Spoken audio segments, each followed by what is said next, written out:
You've heard the name, Nike, the swoosh, the shoes, the gear, the empire. But what if I told you that the story behind one of the most powerful brands in the world starts in the most unlikely of places? What if the man who built it came from broken beginnings? His family shattered, his future uncertain, and his identity fractured by failure after failure. What if the very thing that made him into the legend he is today was the relentless pursuit of a dream that no one thought would ever come true? This isn't just a story about a business success. This is the story of a young man, Phil Knight, who grew up in the aftermath of a broken family, who struggled with self-doubt, and who overcame every single obstacle that life threw at him, building an empire that would change the world of sports and fashion forever. It's a story of grit, of rejection, of impossible odds. And it starts in a place where most people would have given up. But not Phil. Chapter 1. The shadows of his father's legacy. There are moments in every life when fate seems to hand you a blank sheet of paper and you're left to decide how to fill it in. For Phil Knight, that blank sheet was handed to him long before he could even begin to understand the weight of it. Born in 1938 in Portland, Oregon, he was the son of William Knight, an accountant who worked tirelessly but remained distant, and his mother, a gentle but quiet woman who watched her son from the sidelines. His father wasn't a cruel man. He simply wasn't around much. An emotionally absent figure, William Knight was more focused on keeping the family financially stable than on being present in his son's life. This absence created an invisible barrier between them, leaving Phil to grow up in the shadows of expectations that didn't always seem to make sense. There was no guidance on how to navigate the world of business, no nurturing conversations about ambition, no one to tell him that greatness didn't come easily or without sacrifice. By the time Phil entered high school, he was already a restless young man, unsure of who he was or what he wanted to be. He wasn't an exceptional athlete, nor was he particularly gifted in the academic sense. He was, however, smart enough to know that something inside of him was missing, that he was destined for more, but didn't quite know how to get there. His early years were filled with quiet discontent. Phil's classmates were the athletes, the football players, the track stars, the basketball team heroes. He wasn't one of them. His school years were marked by awkwardness, self-doubt, and a growing sense of inadequacy that followed him wherever he went. His father's cold demeanor loomed large, pushing Phil into a constant state of inner conflict. He wasn't a failure, but he certainly didn't feel like a success. Every achievement seemed to pale in comparison to the expectations placed upon him, even if those expectations were largely unspoken. When he graduated high school, his future felt as uncertain as it had been his entire life. The world felt distant. He had no idea what path to take, no blueprint to follow, but something deep inside of him told him to keep pushing forward, to find a way to make his mark. Chapter 2. The Seeds of a Dream. In the early 1960s, Phil Knight entered the University of Oregon. This was the moment where his life started to pivot. But the twist wasn't some magical awakening, a sudden epiphany that turned everything around. Instead, it came through one man, his coach, Bill Bowerman. Bowerman was the head coach of the Oregon Ducks track team, and more than just a coach, he was a revolutionary.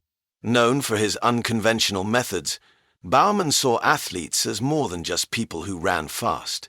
He saw them as individuals to be sculpted, molded, and transformed. It was under Bowerman's tutelage that Knight began to understand what it meant to break through personal limitations, to push the human body and the human mind beyond the perceived boundaries.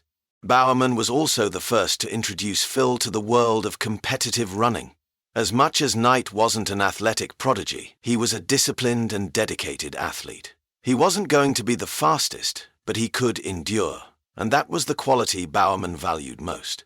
This relationship marked the beginning of something far bigger than either of them could have anticipated. But it wasn't just Bowerman's coaching that would change the course of Phil's life. It was the shoes. Bowerman, always looking for ways to improve his athlete's performance, would take a pair of running shoes, tear them apart, and experiment with ways to make them lighter, more durable, and faster. In those days, running shoes weren't given the kind of attention they would later receive, and Bowerman's obsession with innovation started to spark something in Phil. He began to see that running shoes, those small, unimportant things to most, could become a revolution. Phil Knight wasn't a track star, but he was beginning to find something he was truly passionate about. It wasn't just about running, it was about performance, innovation, and pushing the limits of what was possible. But he didn't have a clear vision of where this would lead. His thoughts were still fragmented, and his confidence was still wavering. The idea of creating something world-changing was a distant dream, one that hadn't yet been fully realized. Upon graduation, Knight found himself once again at a crossroads. What should he do now? He could continue down the path of academia, or maybe look for a steady job in the corporate world. But there was one thing that tugged at his heartstrings: the idea of business. Phil wasn't an entrepreneur by any traditional definition. He wasn't a visionary looking to disrupt the world. He was just a man with a restless soul, someone who wanted to find a way to do something more with his life. He went on to earn an MBA from Stanford University, where his dream began to crystallize, albeit in fits and starts. His time at Stanford was pivotal, not just because of the education he gained, but because it allowed him to meet people who, unbeknownst to him, would become critical players in the story of Nike.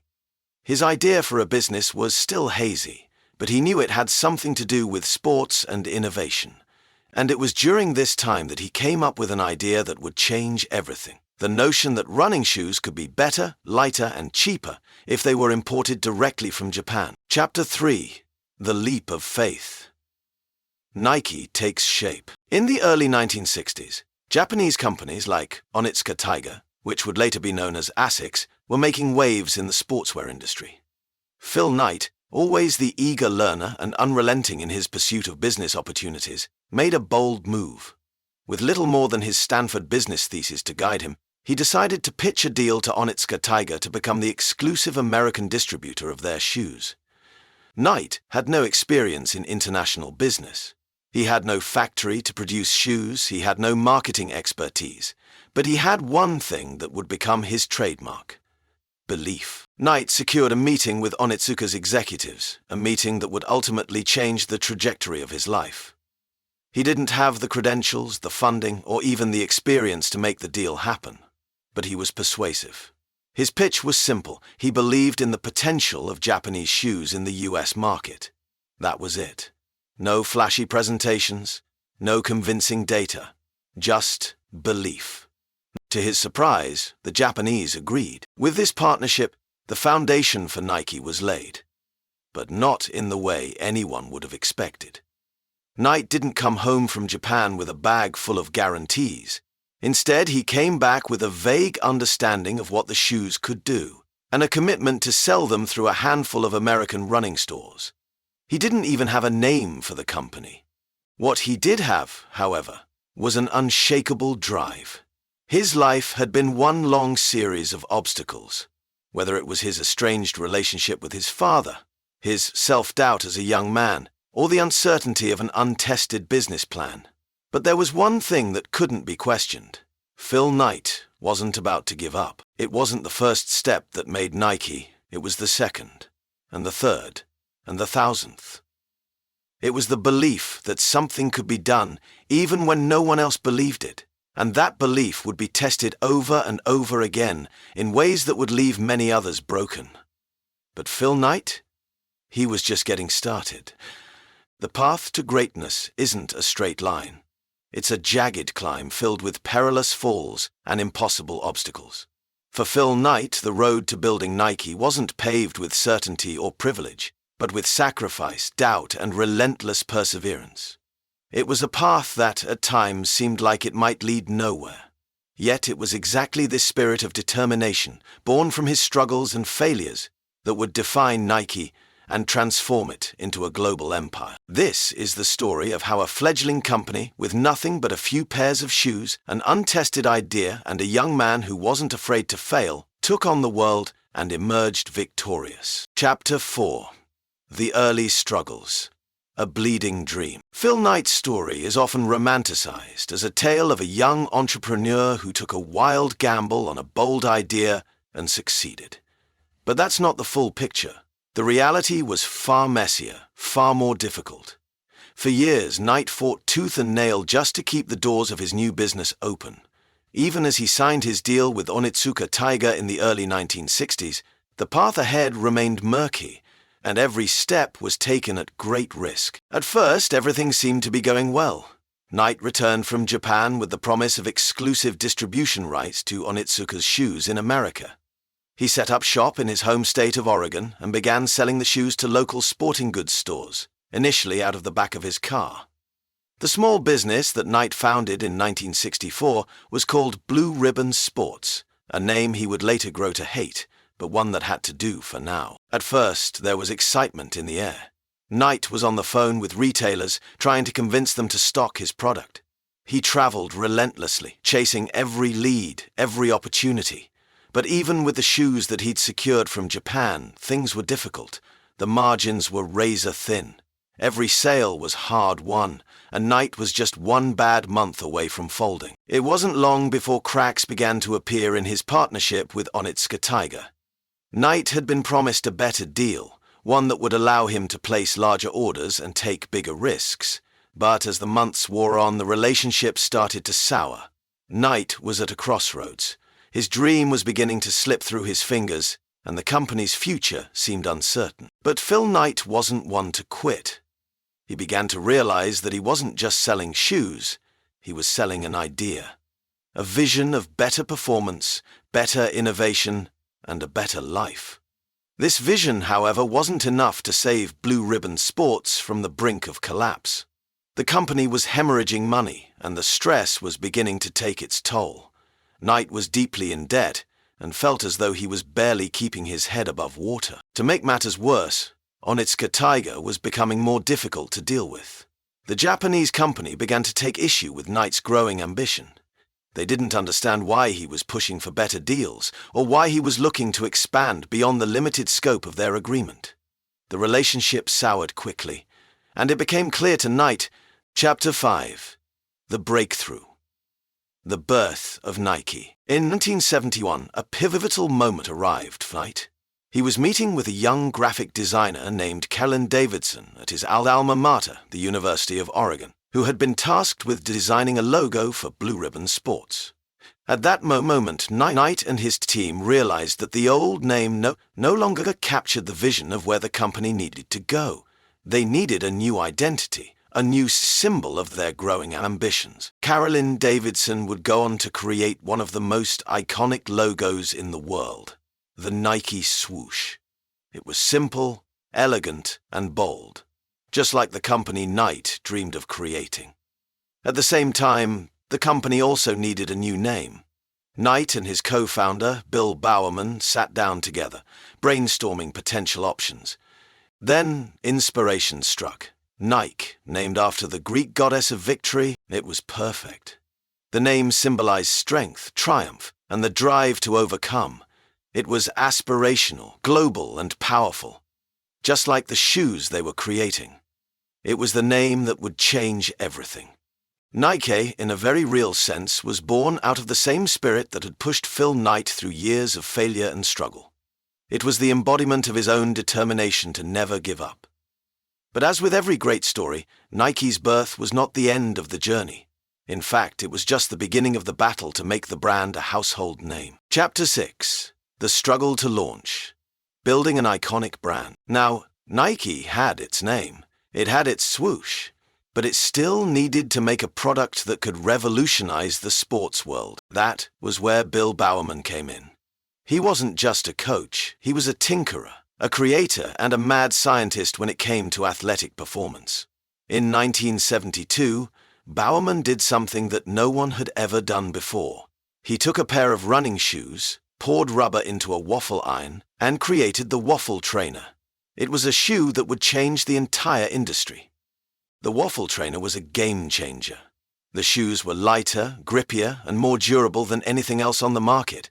It wasn't just about looks, it was about performance. It was about creating something that could push athletes to perform better, to break records, to exceed their limits. And it was something that consumers could feel the difference in. But even with this breakthrough, Nike's future was far from guaranteed. The company still faced intense competition from established brands, and it was struggling to get its products into the hands of consumers. In fact, the first few years were agonizingly slow. The waffle trainer was only moderately successful at first, and Nike's team was still barely scraping by. The real turning point came in 1972, when Nike took a risk that would change everything.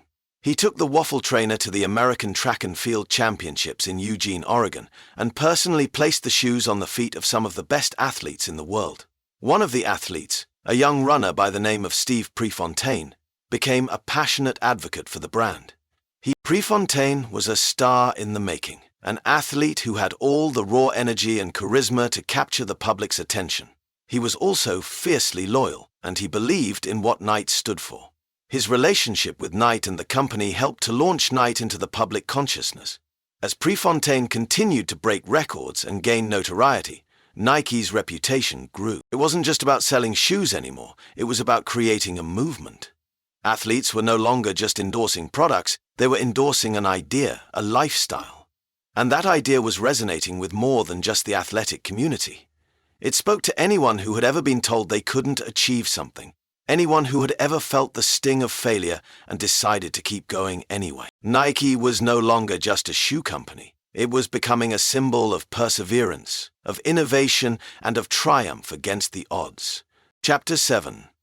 Expansion and the world takes notice. As Nike began to grow, so did its reach. The company went from a small operation in Oregon to a global powerhouse, thanks to its early adoption of bold marketing tactics and celebrity endorsements. The pivotal moment came in 1979, when Nike signed a young basketball player named Michael Jordan. Jordan, who was playing for the Chicago Bulls, would go on to become arguably the greatest basketball player of all time, and his association with Nike would take the brand to unimaginable heights. The Air Jordan line of shoes became an instant success, and Nike was catapulted into the mainstream. What began as a small, struggling company was now a global brand, and it seemed that there was no limit to what Nike could achieve. But even with all the success, the challenges were far from over. Nike had grown so quickly that its infrastructure began to buckle under the pressure. Supply chains were stretched thin, and there were growing pains at every level of the business. But Phil Knight was undeterred. He'd learned long ago that success wasn't guaranteed. It was something you fought for, every single day. And fight he did. Chapter 8.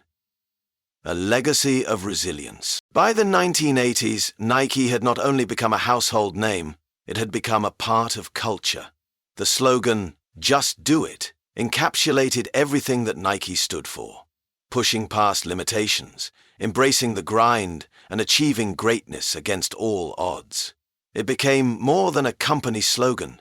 It became a call to action for millions of people around the world.